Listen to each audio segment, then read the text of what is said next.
Viewers, Pakistan Tehreek Insaf को लेकर जिस किस्म का इन 3 सालों के अंदर रजीम चेंज के बाद जो क्रैकडाउन किया है, अगर ये क्रैकडाउन किसी और जमात का होता तो आज तक उस जमात का नामो निशान मिट जाता। पाकिस्तान तहरीक इंसाफ के तकरीबन एमपीएस और एमएनएस और उनके कारकुनान मिलाकर आप देखें कि 9 मई के वाकयात को ले लें, 26 नवंबर के वाकयात को ले लें, कोई 40 से 50 हजार के करीब इनके कारकुनान को गिरफ्तार किया जा चुका है। लेकिन फिर भी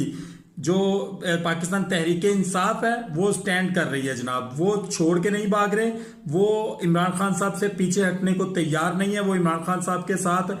मिलकर कंधा से कंधा मिलाकर चलने के लिए तैयार है। लेकिन मौजूदा गवर्नमेंट और जिन लोगों ने इस मौजूदा गवर्नमेंट के साथ मिलकर रजीम चेंज प्रोग्राम किया, उन लोगों को इस चीज की समझ नहीं आ रही कि इमरान खान साहब के कारकुनान टूटने के लिए तैयार नहीं है, मुफाहमत की पॉलिसी इख्तियार करनी चाहिए।